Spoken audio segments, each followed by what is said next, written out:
I'm Naveen Munjal. I'm the Managing Director of Hero Electric Vehicles Private Limited. I'm also the President of SMEV, the Association for Electric Vehicles in India.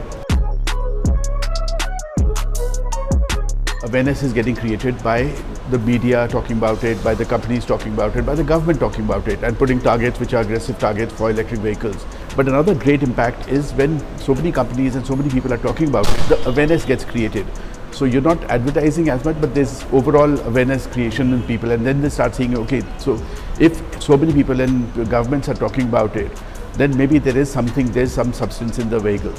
There is a change happening on the ground, there's no doubt about it. So we've been in this space for 12 years now, and the change that I'm seeing in the last 3 years is far more than what happened in the previous 9 or 10 years before that. So the GST reduction is a welcome move from our side, from everybody in the EV side. So it's actually a very good move. I'm glad we did this. So that shows the commitment of the government to move towards electrification. There are still certain things to be done now. Now when we look at FAME 1 versus FAME 2, FAME 2 actually meant an increase of prices in the vehicles. Earlier there were no restrictions or norms on range. Suddenly range norms came into play, 80 kilometers you have to go, so which means a bigger battery. Plus there was a restriction on the amount that you can get back as subsidy from the government.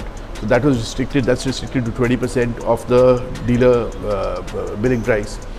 So there are certain restrictions which are there, whereby the FAME actually, by FAME 2 coming in, the prices actually went up by about 20%.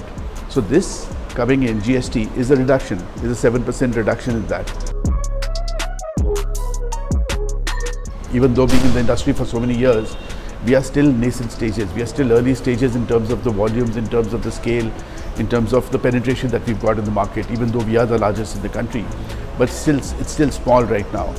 So when at this scale, you need very strong, robust supply chain to come into place. And that supply chain is waiting for the numbers to increase.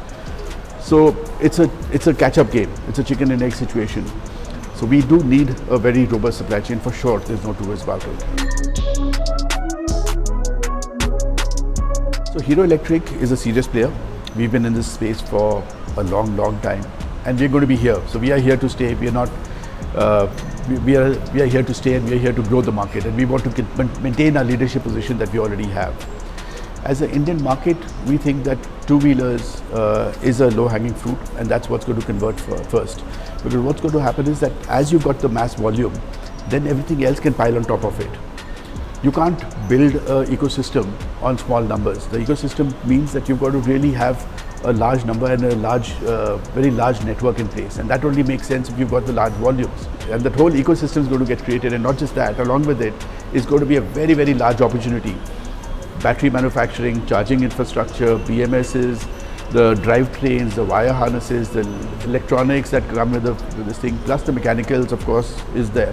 So there is a substantial opportunity for the whole supply chain to fall in place.